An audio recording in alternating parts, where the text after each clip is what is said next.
Hello student, আমি সঞ্চরিতা। আজকের ক্লাসে সকলকে জানাই স্বাগত। আজকের ক্লাসে আমরা আলোচনা করছি এডুকেশন সাবজেক্টের একটি থিওরি নিয়ে, যেটা হচ্ছে প্রচেষ্টা ভুলের থিওরি। এই প্রচেষ্টা ভুলের তত্ত্বটি শিখনের একটি কৌশলের তত্ত্ব। শিখনের কৌশলকে তিনটি তত্ত্বে বিভক্ত করা হয়েছে, অর্থাৎ আচরণমূলক তত্ত্ব, জ্ঞানমূলক তত্ত্ব আর সমাজবাদী তত্ত্ব। আচরণমূলক তত্ত্বকে আবার দুটো ভাগে ভাগ করা হয়েছে, একটা হচ্ছে অনুবর্তন আর একটা হচ্ছে সংযোজনবাদ। এই সংযোজন তত্ত্বটি হচ্ছে মনোবিজ্ঞানী থর্নডাইকের। তার এই তত্ত্বটিকে বলা হয়ে থাকে প্রচেষ্টা ভুলের তত্ত্ব। অর্থাৎ তিনি বলেছেন যে একজন ব্যক্তি বা কোনো প্রাণী বারবার ভুল করার পর কিন্তু সে সঠিক শিখন তার মধ্যে ঘটে থাকে। অর্থাৎ সে যতবার চেষ্টা করে তার কিন্তু আস্তে আস্তে ভুলের সংখ্যা ক্রমশ কমতে থাকে। এই তত্ত্বটিকে তিনি প্রচেষ্টা ভুলের তত্ত্ব হিসেবে বলেছেন। তার এই তত্ত্বটি তিনি প্রকাশ করেন 1899 সালে অ্যানিমাল ইন্টেলিজেন্স বইতে। প্রকাশ করেন হচ্ছে থর্নডাইক। এই থর্নডাইকের তত্ত্বই কিন্তু প্রচেষ্টা ভুলের শিখন নামে পরিচিত বা প্রচেষ্টা ভুলের তত্ত্ব নামে পরিচিত। তার মতে তার থিওরিকে বলা হয় এস আর বন্ড থিওরি। অর্থাৎ এস বলতে বলা হয় উদ্দীপক, আর হচ্ছে প্রতিক্রিয়া। এস মানে স্টিমুলাস আর আর হচ্ছে রেসপন্ড। তাহলে প্রতিক্রিয়া, উদ্দীপক এবং প্রতিক্রিয়া এই দুটোর ভিত্তিতে হয় বলে এটাকে বলা হয় এস আর বন্ড থিওরি। তাহলে থর্নডাইক 1899 সালে অ্যানিমাল ইন্টেলিজেন্স গ্রন্থে তার এই পরীক্ষাটা বা তার এই বক্তব্যটা তিনি প্রকাশ করেছিলেন, যেটাকে এস আর বন্ড থিওরি বলা হয়। এই থর্নডাইক যে মতবাদ, অর্থাৎ থর্নডাইকের যে পরীক্ষা, তিনি সেটি একটি পরীক্ষার মাধ্যমে দেখান। কিছু প্রাণীর উপরে তিনি এই তার থিওরিটা পরীক্ষা করেন। সেই প্রাণীটির মধ্যে সবচেয়ে উল্লেখযোগ্য প্রাণী হচ্ছে বিড়ালের পরীক্ষাটা তার সব থেকে গুরুত্বপূর্ণ। পরীক্ষার জন্য প্রথমে তার কিছু প্রয়োজনীয় উপকরণ নিয়ে নেন। কি কি সেই উপকরণ হলো? পাজেল বক্স, মাছ এবং মাছের ট্রে। আর পরীক্ষার জন্য প্রাণী হচ্ছে বিড়াল। তাহলে পরীক্ষার জন্য এই উপকরণ এবং পরীক্ষার জন্য প্রাণী বিড়াল, এই দুটো জিনিস নেওয়া হলো। এবার আমরা জেনে নেবো পাজেল বক্সটা কি। পাজেল বক্স হচ্ছে এমন এক ধরনের বক্স যেখানে একটা বোতাম থাকবে, মানে নির্দিষ্ট বোতামে চাপ দিলেই কিন্তু বাক্সের দরজাটা খুলে যাবে এবং বাক্সের দরজাটা দিয়ে বাইরে বেরিয়ে আসা যাবে। দরজা থেকে একটাই দরজা থাকবে যেটা দিয়ে বাইরে বেরোনো যায়, এবং সেই বোতামে চাপ দিলেই কিন্তু তবেই দরজাটা খুলে, তাছাড়া কিন্তু দরজাটা খুলবে না। এই ধরনের একটা বক্স হচ্ছে পাজেল বক্স, যেটা ব্যবহার করেছিলেন কিন্তু থর্নডাইক। আর কি করেছিলেন? বিড়ালের জন্য খাবার রেখেছিলেন, মাছ এবং মাছের ট্রে, যে ট্রেতে খাবারটা চলে আসবে বিড়ালের। অর্থাৎ কিরকম ভাবে বিড়ালটিকে খাঁচার মধ্যে ভরে দেওয়া হবে এবং খাঁচার মধ্যে থেকে বিড়ালটি বাইরে এসে খাবারটা খাবে। তো এই হচ্ছে তার পরীক্ষা। তিনি এই বিড়াল এবং মাছের ট্রে দিয়ে তার পরীক্ষাটা সম্পূর্ণ করেন এবং তিনি বোঝাতে চান যে তার বিড়ালটা কতবার প্রচেষ্টা করে তার ভুলগুলোকে শুধরে নিয়ে তার একটা শিখন ঘটেছে। এবং পরীক্ষাটা জেনে নেব। বিড়ালের পরীক্ষার শুরুতেই থর্নডাইক একটি ক্ষুধার্ত বিড়ালকে এই পাজেল বক্সের মধ্যে রেখে দেন এবং তার সামনে খাবারের ট্রেটি দিয়ে দেন, যেটাতে মাছের খাবারের ট্রে। তাহলে বিড়ালটা যেহেতু ক্ষুধার্ত ছিল, সে কিন্তু বাইরে বাক্সটার মধ্যে থেকে বাইরে এসে খাবারটি গ্রহণ করতে চেষ্টা করবে। সে খাবার দেখা মাত্রই বিড়ালটি কি করলো? বাক্সর মধ্যে ইতস্তত ভাবে দৌড়াদৌড়ি করতে লাগলো, যে সে যে কোনো ভাবে বাইরে বেরিয়ে আসতে পারে। সে জানে না কিভাবে বাইরে বেরিয়ে আসতে পারে, সে কিন্তু ইতস্তত ভাবে দৌড়াদৌড়ি করতে লাগলো। এক সময় তার চাপ করে যে পাজেল বক্সের বোতামটা ছিল, সেটা চাপ করে কিন্তু দরজাটা খুলে যায় এবং সে বেরোতে সক্ষম হয়। একইভাবে পরের দিনও তাকে ক্ষুধার্ত অবস্থায় আবার পাজেল বক্সের ভেতরে রেখে দেওয়া হলো। সে কিন্তু আবারও সেই একই প্রতিক্রিয়া করলো, যে দৌড়াদৌড়ি করতে লাগলো এবং একটা সময় চাপ করে দরজাটা খুলে গেল। এইভাবে তাকে কয়েকদিন বাক্সের মধ্যে রাখা হয় এবং সে বেরিয়ে আসে। এতে দেখা গেল যে প্রথম সে যতটা সময় নিয়েছিল দরজাটা খুলে বেরিয়ে আসতে, আস্তে আস্তে কিন্তু তার সময়টা অনেক কম লাগছে। অর্থাৎ একটা সময় সে কিন্তু বাক্সের তাকে রাখা হলে সে নির্দিষ্ট বোতামে চাপ দিয়ে দরজাটা খুলেই কিন্তু বাইরে বেরিয়ে আসতে সক্ষম হচ্ছে। অর্থাৎ যত দিন বাড়ছে তার ভুলের সংখ্যা কিন্তু আস্তে আস্তে কমতে থাকছে। সে বারবার প্রচেষ্টা করছে, প্রচেষ্টার মাধ্যমে সে কিন্তু তার ভুলগুলোকে শুধরে নিচ্ছে, তার ভুলের সংখ্যাটা কমতে থাকছে এবং সে বুঝতে পারছে যে একটা নির্দিষ্ট বোতামে চাপ দিলেই কিন্তু সে দরজাটা খুলতে পারবে এবং সে খাবারটা গ্রহণ করতে পারবে। তো এইভাবে দিনে দিনে কিন্তু তার ভুলের সংখ্যা কমতে থাকলে এবং সে এমন একটা সময় আসছে যখন বাক্সে বলে দেওয়া মাত্রই সে বোতামে চাপ দিয়ে বাইরে বেরিয়ে আসতে পারছে এবং খাবারটা গ্রহণ করতে পারছে। তো এটাই হচ্ছে থর্নডাইকের প্রচেষ্টা ভুলের তত্ত্ব, যেটা তিনি বিড়ালের উপর পরীক্ষা করেছিলেন। এবং এই তত্ত্বটিতে যে ভুলটা দিন দিন কমছে, যত দিন বাড়ছে তার ভুলের সংখ্যা কমছে, এটাকে তিনি একটি লেখচিত্রের মাধ্যমে প্রকাশ করেন। এই লেখচিত্রটার নাম দেন তিনি টাইম কার্ভ, যেটা খুবই ইম্পর্টেন্ট জিনিস, পাজেল বক্স আর হচ্ছে টাইম কার্ভ। টাইম কার্ভের মাধ্যমে কিন্তু তিনি প্রকাশ করে লেখচিত্র, যেটার সাথে দেখিয়েছিলেন যে যত দিন বাড়ানো হচ্ছে তত কিন্তু বিড়ালের প্রচেষ্টার মাধ্যমে তার ভুলটা কমে যাচ্ছে এবং তার শিখন ঘটছে। তাহলে এরকম ভাবে কোনো ব্যক্তি তার আচরণের জন্য বারবার চেষ্টা করতে তার আচরণগুলোকে সংশোধন করে এবং ভুলের সংখ্যা ক্রমশ কমতে কমতে তার কিন্তু শিখন ঘটে। তাই তিনি এই তত্ত্বের মাধ্যমে একজন ব্যক্তি বা একটা প্রাণী কিভাবে শিখন ঘটে, শিখনের কৌশল সম্পর্কে এই তত্ত্বটি প্রদান করেছিলেন। থর্নডাইক বিড়ালের উপর পরীক্ষার মাধ্যমে কিছু সিদ্ধান্তে উপনীত হন। তার এই সিদ্ধান্তগুলি হলো আত্মসক্রিয়তা, ভুলের মাধ্যমে সঠিক পথ অবলম্বন, আর একটা হচ্ছে প্রত্যক্ষ শিখন। আত্মসক্রিয়তা অর্থাৎ বিড়ালটি যদি খাবারটি খাওয়ার জন্য সক্রিয় থাকতো তাহলে কিন্তু তার এই শিখন ঘটতো না।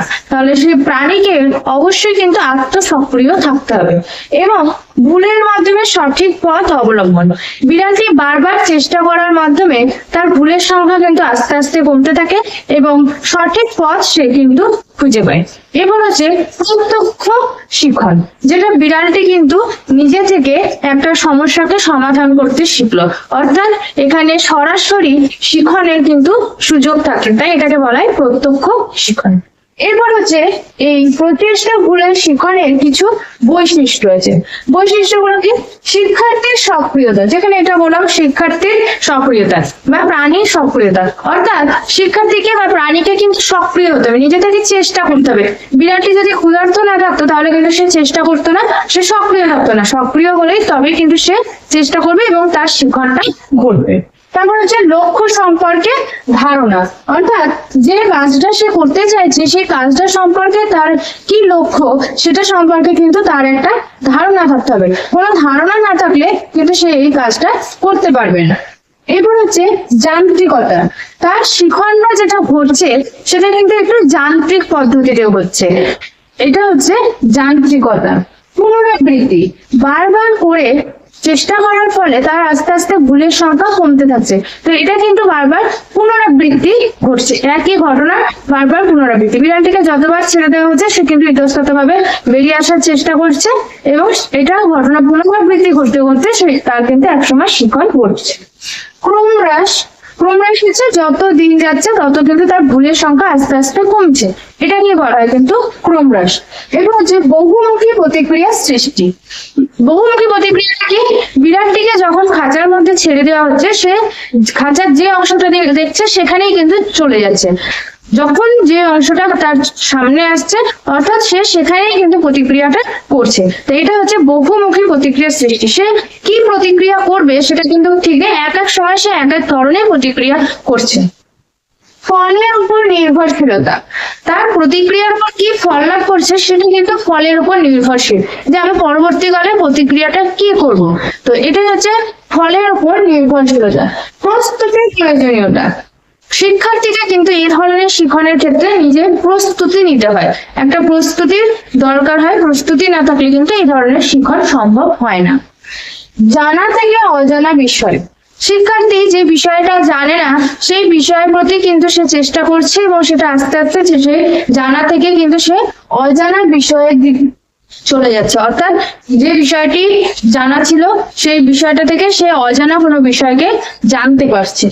আংশিক প্রতিক্রিয়া, বিড়ালটি যখন খাঁচার মধ্যে তাকে ভরে দেওয়া হয়েছিল, সে কিন্তু গোটা খাঁচাটার মধ্যে সে প্রতিক্রিয়া করতে পারেনি। সে কিন্তু কি করছিল, যে অংশটা তার চোখের সামনে যাচ্ছে, যে অংশটা সে দেখতে পাচ্ছে, সেখানেই সে প্রতিক্রিয়া করছে। এইভাবে প্রতিক্রিয়া করতে করতে সে বারবার ভুলগুলোকে সংশোধন করে একটা নির্দিষ্ট সময় সে সঠিক প্রতিক্রিয়া করতে শিখেছিল। সর্বজনীনতা, তো এই পদ্ধতিতে শিখন কিন্তু সবার মধ্যে ঘটে থাকে। অর্থাৎ সবাই যে কোনো সমস্যার সমাধানের জন্য যদি সেই সমাধানটা কিভাবে করতে হয় না জানে, সে কিন্তু যে কোনো রকম ভাবে সেটা থেকে মুক্তি পাওয়ার জন্য চেষ্টা করতে থাকে। তাই এই জন্য এটা হচ্ছে সর্বজনীনতা। তাহলে প্রচেষ্টা ভুলের শিখনের সিদ্ধান্ত, আর এটা হচ্ছে প্রচেষ্টা ভুলের শিখনের বৈশিষ্ট্য। প্রচেষ্টা ভুল শিখনের ক্ষেত্রে থর্নডাইকের দুখানা সূত্র আছে, একটি প্রধান সূত্র এবং আরেকটি হচ্ছে অপ্রধান সূত্র। প্রধান সূত্রের মধ্যে আছে তিনটে সূত্র, একটা হচ্ছে ফল লাভের সূত্র, 2 নম্বর অনুশীলনের সূত্র, 3 নম্বর প্রস্তুতির সূত্র। অপ্রধান হচ্ছে বহুমুখী প্রতিক্রিয়া, মানসিক প্রস্তুতি, আংশিক প্রতিক্রিয়া, উপমান বা সাদৃশ্যের সূত্র, অনুষঙ্গমূলক সঞ্চালনের সূত্র। এই হচ্ছে টোটাল 8টা, 3টে প্রধান এবং 5টি হচ্ছে অপ্রধান সূত্র। প্রথম যে প্রধান সূত্র সেটি হচ্ছে ফল লাভের সূত্র। অর্থাৎ শিক্ষার্থী প্রচেষ্টা ভুলের মাধ্যমে কি ফল লাভ করলো, সেই ফল থেকে কিন্তু শিক্ষার্থী শিখন করবে। ফলটি যদি শিক্ষার্থীর কাছে তৃপ্তিদায়ক না হয়, তাহলে কিন্তু সেখানে শিখনের বিরূপ প্রতিক্রিয়া ঘটতে পারে। অর্থাৎ শিক্ষার্থীর যদি রেজাল্ট ভালো হয়, তাহলে কিন্তু তার পড়ার প্রতি আগ্রহ বাড়বে, কিন্তু শিক্ষার্থীর যদি রেজাল্ট খারাপ হয়, তাহলে কিন্তু সেখান থেকে তার বিরক্তি ভাব চলে আসবে। তো এটা হচ্ছে ফল লাভের সূত্র। অনুশীলনের সূত্র, যে কোনো জিনিসকে অনুশীলনের মাধ্যমে বারবার প্র্যাকটিস করার মাধ্যমে কিন্তু শিক্ষার্থীর শিখন ঘটে থাকে। এটাকে বলা হচ্ছে কিন্তু অনুশীলনের সূত্র।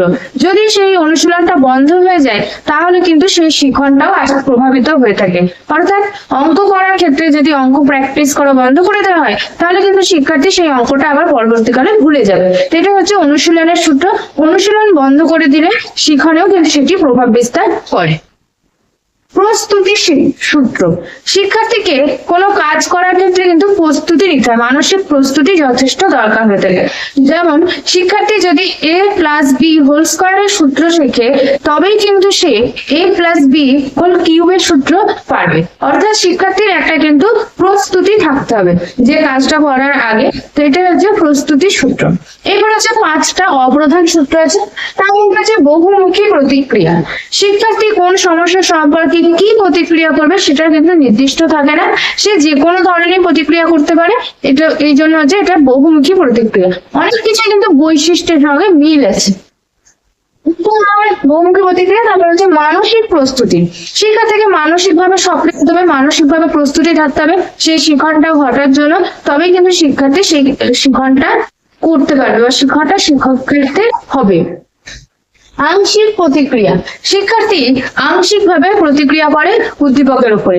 সমস্ত জায়গাটাই কিন্তু সে প্রতিক্রিয়া করার সুযোগ থাকে না, যে কোনো একটা বিষয়ে সে প্রতিক্রিয়া করে এবং সেখানটা ভুল হলে সে পরবর্তী বিষয়ে প্রতিক্রিয়া করতে পারে। এটা হচ্ছে আংশিক প্রতিক্রিয়া। উপমান বা সাদৃশ্যের সূত্র, সে যে বর্তমানে সমস্যাটার সম্মুখীন হয়েছে, পূর্বে সেই সমস্যাটা করেছিল কিনা বা সেই সমস্যাটা কিভাবে সমাধান করেছিল, তার উপর ভিত্তি করে সে কিন্তু এখনকার আচরণগুলো করে থাকে। তো এটা হচ্ছে উপমান বা সাদৃশ্যের সূত্র। অনুষঙ্গমূলক সঞ্চালনের সূত্র, অর্থাৎ একটা বিষয় থেকে কিন্তু শিখন আর একটা বিষয়ে ত্বরান্বিত হয়ে যায়, আর একটা বিষয়ের প্রতি দিকে চলে যায়। অর্থাৎ আগে কি শিখেছিল বা কোনো জানা বিষয় থেকে তার শিক্ষণটা কিন্তু অজানা বিষয়ের দিকে চলে যায়। এটা হচ্ছে অনুষঙ্গমূলক সঞ্চালন সূত্র। এবার হচ্ছে এই যে প্রচেষ্টা ভুলের তত্ত্ব, তার কিছু গুরুত্ব আমরা দেখে নেব। গুরুত্বগুলো কি কি? প্রস্তুতি, শিক্ষার্থীকে অবশ্যই এই শিখন ঘটানোর জন্য তাকে মানসিকভাবে প্রস্তুতি হতে হবে, মানসিকভাবে তার প্রস্তুতি থাকতে হবে, তাকে সক্রিয় হতে হবে, নাহলে কিন্তু এই শিখনটা হবে না।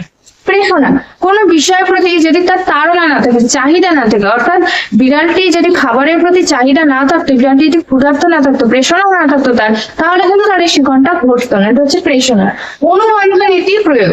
একটা বিষয়ের সঙ্গে কিন্তু আরেকটা বিষয়ের মিল আছে, এটাকে বলা হয় কিন্তু অনুবন্ধ নীতি। সে বারবার প্রচেষ্টা করেছে, বারবার যে এভাবে দৌড়াদৌড়ি করার মাধ্যমে সে দেখছে যে একটা সময় সে কোনো একটা বোতামে চাপ দিচ্ছে এবং সেখান থেকে সে দরজাটা খুলতে পারছে। সে বারবার এটার সঙ্গে মিল করেছে যে এই ঘটনাটা কিন্তু ঘটেছে আগে, সে আগের বারে শিক্ষা থেকে অভিজ্ঞতা অর্জন করে সেটা অনুবন্ধ নীতি করতে পেরেছে। তো এটাই হচ্ছে অনুবন্ধ নীতি প্রয়োগ। অনুশীলন, সে বারবার নিজেকে অনুশীলন করেছে, একদিনে সে কিন্তু শিখতে পারেনি। বিড়ালটাকে একবার রাখার পরে কিন্তু বিড়ালের শিখন ঘটেনি, সে বারবার অনুশীলনের মাধ্যমে কিন্তু তার শিখন ঘটেছে এবং তার ভুলের সংখ্যা আস্তে আস্তে কমছে। চাহিদা, যে কোনো বিষয়ের প্রতি অবশ্যই চাহিদা থাকতে হবে, চাহিদা ছাড়া কিন্তু এই ধরনের শিখন হবে না। সহজ থেকে জটিল, প্রথমে সহজ বিষয় থেকে জটিল বিষয়ের দিকে যেতে গেলে আমাদের এই প্রচেষ্টা ভুলের তত্ত্বের সাহায্য নিতে হয়, কারণ আমরা যে কোনো জিনিস সহজে শিখতে পারি কিন্তু জটিল বিষয়গুলো শিখতে গেলে বারবার ভুল হয় এবং সেই ভুলের সংখ্যা কমানোর জন্য বারবার অনুশীলনের মাধ্যমে সেটাকে ভুলের সংখ্যা কমে। তাই সেটা হচ্ছে সহজ থেকে জটিল বিষয়ে এটি সাহায্য করে শিখনটা। ফল লাভের সূত্র, ফল লাভ হচ্ছে যে কাজটা করা হলো অর্থাৎ উদ্দীপক এবং প্রতিক্রিয়ার মধ্যে যে ফলটা পাওয়া গেল সেটাই হচ্ছে ফল লাভ। ফল যদি তৃপ্তিদায়ক হয় তাহলে শিখনকে উন্নত করে, শিখন আরো ভালো হয়। ফল যদি তৃপ্তিদায়ক না হয় সেটা কিন্তু শিখনের ক্ষেত্রে বিরূপ মনোভাব সৃষ্টি করে থাকে। এটা হচ্ছে প্রচেষ্টা ভুলের শিখনের গুরুত্বগুলো। শিক্ষা ক্ষেত্রে বা একজন শিক্ষার্থীর উপর কি কিভাবে প্রভাব বিস্তার করে, কতটা গুরুত্বপূর্ণ শিক্ষার্থীর জন্য এই প্রস্তুতিটা বা এই শিখন কৌশলটা, সেটাই হচ্ছে গুরুত্ব। আজকের ভিডিওতে আলোচনা করলাম থর্নডাইকে প্রচেষ্টা ভুলের শিখনের কৌশল এবং তার তত্ত্বগুলো নিয়ে। আজকের ভিডিওটা এখানেই শেষ করছি। ভিডিওটা ভালো লেগে থাকলে লাইক করে শেয়ার করে দেবেন, চ্যানেলে নতুন হয়ে থাকলে চ্যানেলটিকে সাবস্ক্রাইব করে দেবেন। দেখা হচ্ছে পরবর্তী কোনো ভিডিও।